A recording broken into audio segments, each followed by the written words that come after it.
Place maintenant à la chronique culture de 64 minutes. Nicolas Georges s'apprête à nous rejoindre. On commence avec un festival de hip-hop à Paris.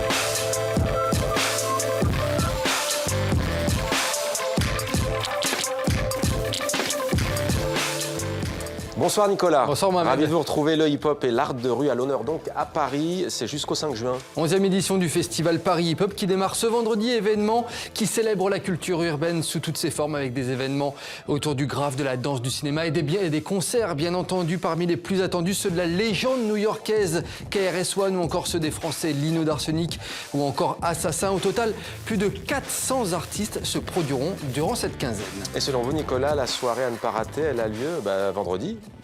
Demain, c'est mon coup de cœur. Direction la Bellevilloise à Paris avec la chanteuse nigériane Nneka. À l'honneur ce soir-là, au programme un concert acoustique, mais surtout une expo de l'artiste. Pour la première fois, elle nous présentera ses tableaux et ses dessins. L'occasion de découvrir une nouvelle facette de Nneka. Direction comme tous les soirs, Nicolas, le Festival de Cannes, évidemment, avec ce jeudi le nouveau film du Québécois Xavier Dolan projeté en compétition officielle. Juste la fin du monde, c'est le nom de ce 6e long métrage de Xavier Dolan, surnommé le chouchou de la Croisette. Faut le dire que c'est sa 5e sélection à Cannes. C'est l'histoire d'un écrivain de retour dans son village natal après 12 années d'absence.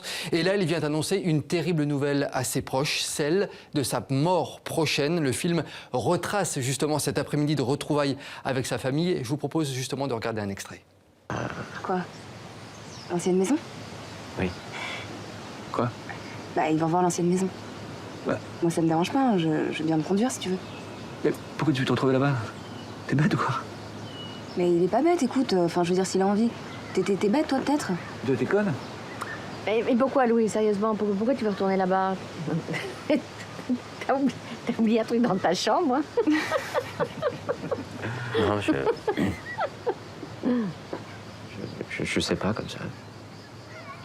Je suis curieux de savoir, voilà, de revoir les lieux, de voir comment ils ont évolué, comment le temps les a modifiés, malmenés. Ah. Elle est même pas en vente, hein? Je crois pas qu'on puisse la visiter. L'autre jour, je suis passée devant parce que j'avais un truc à faire dans le quartier. Elle est totalement abandonnée. Bon, vous avez vu un casting de rêve, hein, Mohamed, pour ce film. Marion Cotillard, Vincent Cassel, Léa Seydoux, Nathalie Baye ou encore Gaspard Ulliel. En tout cas, le film est vraiment réussi sur le rapport au temps qui passe, la mort et les relations avec les proches. C'est habilement filmé, bien raconté. C'est une des belles surprises, en tout cas, de ce festival de Cannes.